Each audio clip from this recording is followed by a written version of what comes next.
আপনি কি কখনো ভেবেছেন একজন দরিদ্র কাঠুরিয়ার স্ত্রী কিভাবে ইসলামের সর্বশ্রেষ্ঠ নারী আমাদের মা ফাতেমাতুজ জাহরা রাদিয়াল্লাহু আনহার কাছে সাহায্যের জন্য এসেছিলেন? আপনি কি জানেন সেই মুহূর্তে মা ফাতেমা রাদিয়াল্লাহু আনহার নিজে কতটুকু কষ্টে ছিলেন? তার হাত চাকি ঘোরাতে ঘোরাতে ফুলে গিয়েছিল। তার ঘরে তখন এমন কোনো কিছু ছিল না যা তিনি সেই মহিলাকে দিতে পারেন। অথচ যা ঘটেছিল সেদিন তা কোরআনে কারিমে অমর হয়ে আছে। সূরা আদ-দাহার বা সূরা আল ইনসান নাজিল হয়েছিল শুধুমাত্র এই পরিবারের অতুলনীয় ত্যাগের কারণে। আসসালামু আলাইকুম ওয়ারাহমাতুল্লাহি ওয়াবারাকাতুহু। আজকের এই বিশেষ পর্বে আমরা জানব সেই রাতের সম্পূর্ণ ঘটনা কোরআন ও হাদিসের আলোকে, মা ফাতেমা রাদিয়াল্লাহু আনহায়ের পারিবারিক জীবনের অজানা কষ্ট, এই ঘটনা থেকে আমাদের জীবনে কি শিক্ষা নেওয়া উচিত, আল্লাহর নৈকট্য লাভের পথে ত্যাগের গভীর তাৎপর্য। ভাই ও বোনেরা, যদি আপনি ইসলামের এই অমূল্য ইতিহাস ও শিক্ষা সম্পর্কে জানতে চান, এখনই এমটি ক্রিয়েশন চ্যানেলটি সাবস্ক্রাইব করুন এবং বেল আইকনটি প্রেস করুন যেন প্রতিটি নতুন ভিডিও আপনার কাছে সবার আগে পৌঁছায়। তো শুরু করা যাক এই অসাধারণ যাত্রা। আল্লাহর নামে, আল্লাহর রহমতে। পটভূমি: মা ফাতেমা রাদিয়াল্লাহু আনহায়ের পরিচয় ও পারিবারিক জীবন। ১. মা ফাতেমা রাদিয়াল্লাহু আনহায়ের সংক্ষিপ্ত পরিচয়। বিসমিল্লাহির রহমানির রহিম। আমাদের প্রিয় নবী হযরত মুহাম্মদ সাল্লাল্লাহু আলাইহি ওয়াসাল্লামের কনিষ্ঠ কন্যা হযরত ফাতেমাতুজ জাহরা রাদিয়াল্লাহু আনহা। তিনি ছিলেন নবীর সবচেয়ে প্রিয় সন্তান।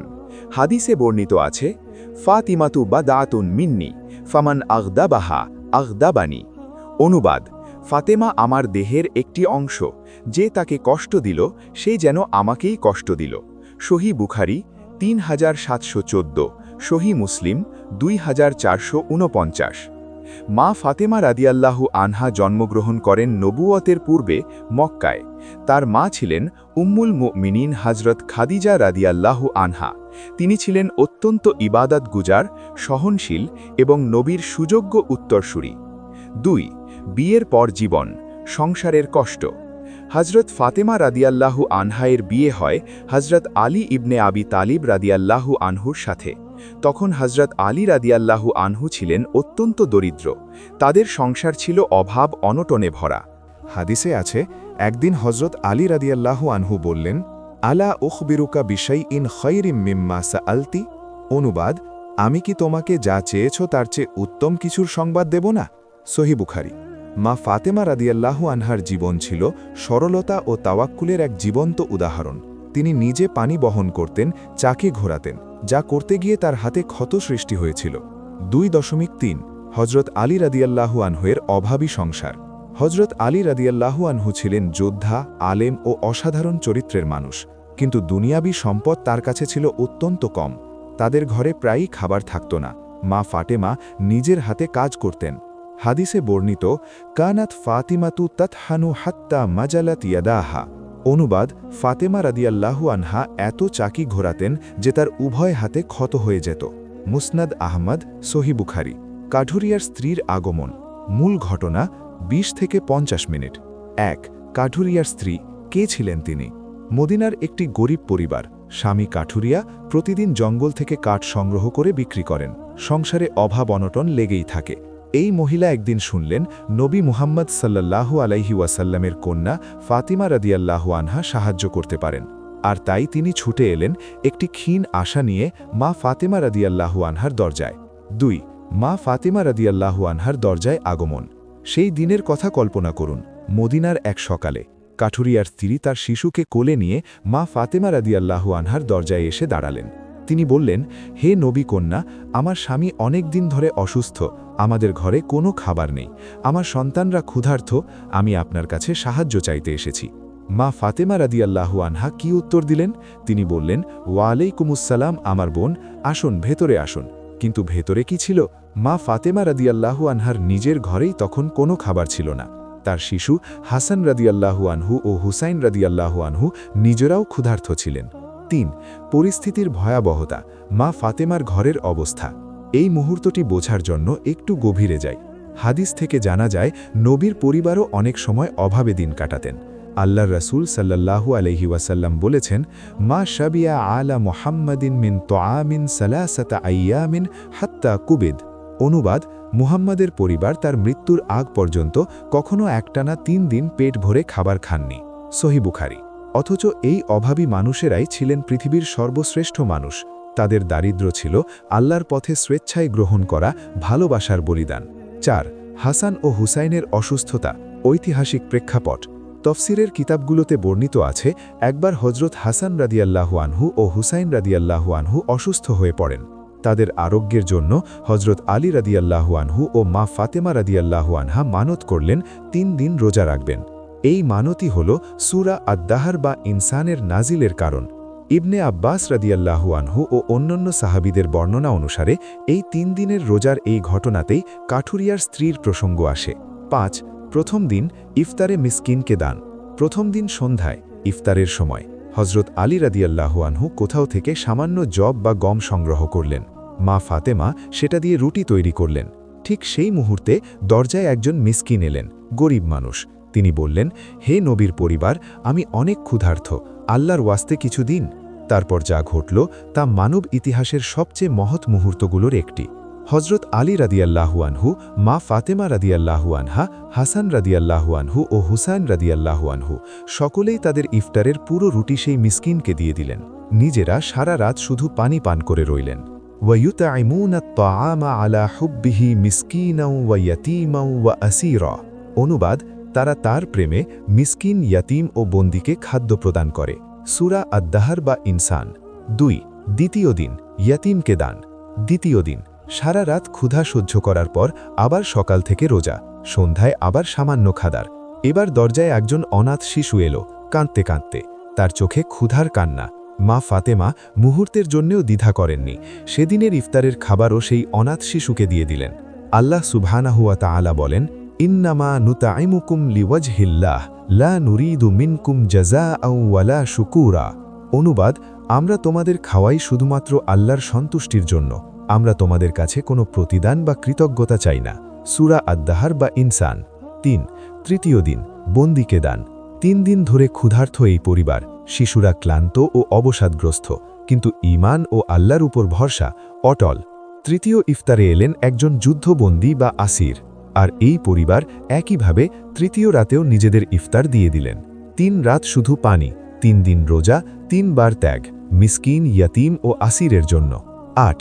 কাঠুরিয়ার স্ত্রীর সাথে সংযোগ। এই ত্যাগের পটভূমিতেই কাঠুরিয়ার স্ত্রীর আগমনের প্রসঙ্গ। হাদিস ও তাফসিরের বর্ণনায় এটি স্পষ্ট, এই পরিবার সর্বদা নিজেদের অভাবের মধ্যেও পরের জন্য দিয়েছেন। কাঠুরিয়ার স্ত্রী যখন এলেন তখন মা ফাতেমা রাদিয়াল্লাহু আনহা বললেন, বোন, আমার নিজের কাছেও কিছু নেই, কিন্তু আমি তোমার জন্য আল্লাহর কাছে দোয়া করব। তুমি যাও রাসূলুল্লাহ সাল্লাল্লাহু আলাইহি ওয়াসাল্লামের কাছে। মা ফাতেমা রাদিয়াল্লাহু আনহার এই নির্দেশনা ছিল সর্বোচ্চ হিকমতের, কারণ সর্বোত্তম সাহায্য হল আল্লাহ ও তার রাসূলের দিকে মানুষকে ফিরিয়ে দেওয়া। সূরা আদ-দাহর বা ইনসান, কুরআনে অমরত্ব। 1. সূরা নাজিলের পটভূমি। ইসলামের তাফসীর শাস্ত্রের মহান ইমামগণ বর্ণনা করেছেন, সূরা আদ-দাহর বা সূরা আল ইনসান ৭৬তম সূরা নাজিল হয়েছিল সরাসরি এই পরিবারের ত্যাগের প্রেক্ষিতে। এই সূরার 8 থেকে 12 নম্বর আয়াত সরাসরি এই ঘটনার সাথে সম্পর্কিত। মহান আল্লাহ তাআলা জান্নাতের বর্ণনা দিলেন পুরস্কার হিসেবে এই ত্যাগের জন্য। 2. সূরা আদ-দাহর প্রাসঙ্গিক আয়াতসমূহ। হেল আতা আলাল ইনসান হিনুন মিনাদ-দাহরি লাম ইয়াকুন শাইআন মাযকুরা। অনুবাদ, মানুষের ওপর কি এমন একটি সময় অতিবাহিত হয়নি যখন সে উল্লেখযোগ্য কিছুই ছিল না? সূরা ইনসান 1. ওয়ায়ুতাইমুনা আত-তাআমা আলা হুব্বিহি মিসকিনান ওয়া ইয়াতীমান ওয়া আসীরা। অনুবাদ, তারা আল্লাহর ভালোবাসায় মিসকিন, ইয়াতীম ও বন্দীকে খাদ্যদান করে। সূরা ইনসান 8. ইন্নামা নুতাইমুকুম লিওয়াজহিল্লাহি লা নুরিদু মিনকুম জাযাআন ওয়ালা শুকুরা। অনুবাদ, আমরা তোমাদের শুধু আল্লাহর সন্তুষ্টির জন্য খাওয়াই, তোমাদের কাছে কোনো প্রতিদান বা কৃতজ্ঞতা চাই না। সূরা ইনসান 9. ইন্না নাখাফু মিন রব্বিনা ইয়াওমান আবুসান কামতারিরা। অনুবাদ, আমরা ভয় করি আমাদের প্রতিপালকের কাছে এমন এক দিনের যেদিন মুখমণ্ডল হবে ভার ও কঠিন। সূরা ইনসান 10 ফাওয়াকাহুমুল্লাহু শাররা যালিকাল ইয়াউম ওয়ালাক্কাহুম নাদরাতান ওয়া সুরুরা।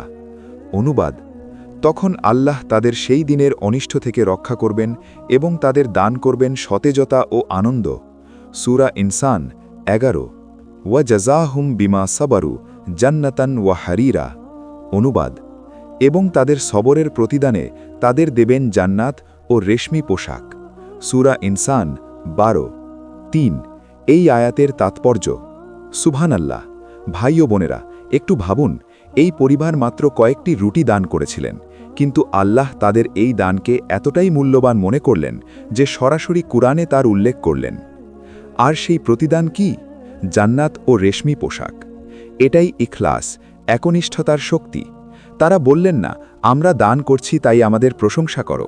তারা বললেন, শুধু আল্লাহর জন্য। মা ফাতেমা সম্পর্কিত হাদিস ও তার গুণাবলী। ১. নবীর ভালোবাসার প্রতিদান। মা ফাতেমা রাদিয়াল্লাহু আনহা সম্পর্কে রাসূলুল্লাহ সাল্লাল্লাহু আলাইহি ওয়াসাল্লামের ভালোবাসার বহু হাদিস রয়েছে। তিনি বলেছেন, ইন্না ফাতিমাতা সাইয়্যিদাতু নিসাই আহলিল জান্নাহ। অনুবাদ, নিশ্চয়ই ফাতেমা জান্নাতের নারীদের নেত্রী। সাহিহ বুখারী 3353। তিনি আরও বলেছেন, আলা তারদাইনা আন তাকুনি সাইয়্যিদাতা নিসাইল মুমিনিন আও সাইয়্যিদাতা নিসাই হাদিহিল উম্মাহ। অনুবাদ, তুমি কি এতে খুশি নও যে তুমি মুমিন নারীদের নেত্রী হবে অথবা এই উম্মতের নারীদের নেত্রী হবে? সাহিহ মুসলিম 2452। ২. তসবিহ ফাতেমা, রাসূলের উপহার। মা ফাতেমা রাদিয়াল্লাহু আনহা একদিন রাসূলুল্লাহ সাল্লাল্লাহু আলাইহি ওয়াসাল্লামের কাছে একজন খাদেম বা সহায়কী চাইলেন, কারণ কাজের ভারে তিনি ক্লান্ত হয়ে পড়েছিলেন। নবী সাল্লাল্লাহু আলাইহি ওয়াসাল্লাম বললেন, আলা আদুল্লুকি আলা মা হুয়া খায়রুল্লাকি মিন খাদিম। অনুবাদ, আমি কি তোমাকে এমন কিছু শিখিয়ে দেব যা একজন খাদেমের চেয়েও উত্তম? সাহিহ বুখারী 3705। তারপর তিনি শিখিয়ে দিলেন তাসবিহ ফাতেমা, সুবহানাল্লাহি থালাথান ওয়া থালাথিনা, ওয়ালহামদুলিল্লাহি থালাথান ওয়া থালাথিনা, ওয়াল্লাহু আকবারু আরবাআন ওয়া থালাথিনা। অনুবাদ, 33 বার সুবহানাল্লাহ, 33 বার আলহামদুলিল্লাহ, 34 বার আল্লাহু আকবার, প্রতি ঘুমানোর আগে। সাহিহ বুখারী 3705। এই তাসবিহ আমাদের প্রতিদিন রাতে পড়া উচিত। এটি মা ফাতেমা রাদিয়াল্লাহু আনহার স্মৃতিকে জীবন্ত রাখে আমাদের হৃদয়ে। ৩. মা ফাতেমার ধৈর্য ও সাবার। আল্লাহ তাআলা কোরআনে বলেছেন, ওয়াল্লাহু ইউহিব্বুস সাবিরিন। অনুবাদ, আল্লাহ ধৈর্যশীলদের ভালোবাসেন। সূরা আলে ইমরান ১৪৬। মা ফাতেমা রাদিয়াল্লাহু আনহা ছিলেন ধৈর্যের সর্বোচ্চ প্রতিমূর্তি। তিনি অভাবকে শিকায়েত করেননি, তিনি কাউকে দোষ দেননি, তিনি শুধু আল্লাহর উপর ভরসা রাখলেন। আমাদের জীবনী শিক্ষা কোরআন ও হাদিসের আলোকে। ১. দান, আল্লাহর সন্তুষ্টির জন্য। এই ঘটনার প্রথম শিক্ষা হল, দান করতে হবে একমাত্র আল্লাহর সন্তুষ্টির জন্য, রিয়া বা প্রদর্শন ইচ্ছা থেকে সম্পূর্ণ মুক্ত থেকে। আল্লাযীনা ইউনফিকুনা আমওয়ালাহুম ফি সাবিলিল্লাহি সুম্মা লা ইউতবিউনা মা আনফাকু মান্নাও ওয়ালা আযা। অনুবাদ, যারা আল্লাহর পথে সম্পদ ব্যয় করে এবং তারপর যা ব্যয় করেছে তার পিছনে কোনো খোটা ও কষ্ট দেয় না। সূরা বাকারার ২৬২ নম্বর আয়াত। ২. পরের দুঃখে সাড়া দেওয়া। কাঠুরিয়ার স্ত্রী সাহায্য চাইতে এসেছিলেন। মা ফাতেমা রাদিয়াল্লাহু আনহা তাকে ফিরিয়ে দেননি, বরং নিজের অভাবের কথা জানিয়েও সর্বোচ্চ সাহায্য দেওয়ার চেষ্টা করেছেন। রাসূলুল্লাহ সাল্লাল্লাহু আলাইহি ওয়াসাল্লাম বলেছেন, মান নাফাসা আন মুমিনিন কুরবাতান মিন কুরাবিদ দুনিয়া নাফাসাল্লাহু আনহু কুরবাতান মিন কুরাবি ইয়াউমিল কিয়ামা। অনুবাদ, যে ব্যক্তি কোনো মুমিনের দুনিয়ার কোনো বিপদ দূর করবে, আল্লাহ কিয়ামতের দিন তার বিপদ দূর করবেন। সাহিহ মুসলিম 2699 নম্বর হাদিস। ৩. নারীর মর্যাদা ইসলামে। এই ঘটনা থেকে ইসলামে নারীর মর্যাদাও স্পষ্ট হয়। কাঠুরিয়ার স্ত্রী সাধারণ এক গরিব মহিলা, তিনি সাহায্য চাইতে গেছেন নবীর কন্যার কাছে। ইসলামে নারীকে অবমূল্যায়ন করা হয় না, বরং তারা পরিবার ও সমাজের মূল স্তম্ভ। আল্লাহ বলেছেন, ইন্নাল মুসলিমিনা ওয়াল মুসলিমাতি ওয়াল মুমিনিনা ওয়াল মুমিনাতি। অনুবাদ, নিশ্চয়ই মুসলিম পুরুষ ও নারী, মুমিন পুরুষ ও নারী, আল্লাহ উভয়ের জন্য সমান পুরস্কারের কথা উল্লেখ করেছেন। সূরা আহজাব ৩৫ নম্বর আয়াত। ৪. তাওয়াক্কুল, আল্লাহর উপর ভরসা।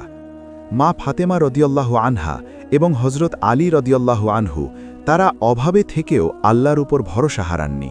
এটাই তাওয়াক্কুল। ওয়ামাই ইয়াতাওয়াক্কাল আলাল্লাহি ফাহুয়া হাসবুহ। অনুবাদ, যে আল্লাহর উপর ভরসা রাখে আল্লাহই তার যথেষ্ট। সূরা তালাকের ৩ নম্বর আয়াত। ৫. ইখলাস, নিয়তের বিশুদ্ধতা। ইসলামের সকল আমলের ভিত্তি হল নিয়ত। হাদিসে আছে, ইন্নামাল আমালু বিন্নিয়াত। অনুবাদ, নিশ্চয়ই প্রতিটি কাজ নিয়তের ওপর নির্ভর করে। সহিহ বুখারীর ১ নম্বর ও সহিহ মুসলিমের ১৯০৭ নম্বর হাদিস। মা ফাতেমা রদিয়াল্লাহু আনহার পরিবার দান করেছিলেন বিশুদ্ধ নিয়তে, লোক দেখানোর জন্য নয়। তাই আল্লাহ তাদের কোরআনে অমর করে দিলেন। দোয়া। ১. সারসংক্ষেপ। প্রিয় ভাই ও বোনেরা, আজ আমরা জানলাম মা ফাতেমা রাদিয়াল্লাহু আনহা ও তার পরিবার কিভাবে ৩ দিন রোজা রেখে ইফতারের খাবার পরপর মিসকিন, ইয়তীম ও বন্দীকে দান করেছিলেন। কাঠুরিয়ার স্ত্রী যখন সাহায্য চাইতে এলেন, তখন মা ফাতেমা নিজে অভাবী হয়েও তাকে সর্বোচ্চ পথ দেখিয়েছেন। এই ত্যাগের কারণে আল্লাহ সূরা আদ-দাহর নাজিল করলেন, যা কিয়ামত পর্যন্ত পঠিত হতে থাকবে। দানে ইখলাস, ধৈর্য ও তাওয়াক্কুল, এই ৩টি গুণ আমাদের জীবনকে কিভাবে বদলে দিতে পারে। ৭.২. ব্যক্তিগত আহ্বান। আজ থেকে আমরা সকলে অঙ্গীকার করি, আমরাও চেষ্টা করব প্রতিদিন কাউকে না কাউকে সাহায্য করতে, যদিও তা ক্ষুদ্রতম হোক। দান করার সময় মনে রাখব শুধু আল্লাহর জন্য। কষ্টের সময় আল্লাহর উপর ভরসা রাখব। প্রতি রাতে তাসবিহে ফাতেমা পড়ব। রাসূলুল্লাহ সাল্লাল্লাহু আলাইহি ওয়াসাল্লাম বলেছেন, খৈরুন নাসি আনফাউহুম লিন্নাস। অনুবাদ, সর্বোত্তম মানুষ সেই যে মানুষের সবচেয়ে বেশি উপকার করে। আল মুআজামুল আওসাত 5787, হাসান হাদিস। ৩. বিশেষ দোয়া। আল্লাহুম্মা জাআলনা মিনাল মুতাসাদ্দিকিনাল মুখলিসিন ওয়াহশুরনা মাআ ফাতিমাতা ওয়া আলি বাইতিন নবী ফিল জান্নাহ। অনুবাদ, হে আল্লাহ, আমাদের ইখলাসের সাথে দানকারীদের মধ্যে অন্তর্ভুক্ত করো এবং কিয়ামতের দিন আমাদের ফাতেমা ও নবীর আহলে বাইতের সাথে জান্নাতে একত্রিত করো। সাবস্ক্রাইব করুন এমটি ক্রিয়েশন। প্রিয় দর্শক ও দর্শক মণ্ডলী, যদি আজকের এই ভিডিও আপনার উপকারে এসে থাকে, যদি মা ফাতেমা রাদিয়াল্লাহু আনহার এই অসাধারণ জীবন কাহিনী আপনার হৃদয় স্পর্শ করে থাকে, তাহলে আজই লাইক করুন, এমটি ক্রিয়েশন চ্যানেল সাবস্ক্রাইব করুন, বন্ধু ও পরিবারের সাথে শেয়ার করুন, কমেন্ট করুন, আপনার অনুভূতি জানান। মনে রাখবেন, এই ভিডিও দেখা ও শেয়ার করাও একটি সাদকায়ে জারিয়া হতে পারে, কারণ আপনি ইসলামের জ্ঞান ছড়িয়ে দিচ্ছেন। রব্বানা তাকাব্বাল মিন্না ইন্নাকা আনতাস সামিউল আলিম। অনুবাদ, হে আমাদের প্রতিপালক, আমাদের থেকে এই আমল কবুল করো, নিশ্চয়ই তুমি সর্বশ্রোতা, সর্বজ্ঞ। ওয়াসসালামু আলাইকুম ওয়া রাহমাতুল্লাহি ওয়া বারাকাতুহু। এমটি ক্রিয়েশন, আপনার বিশ্বাসের সাথী।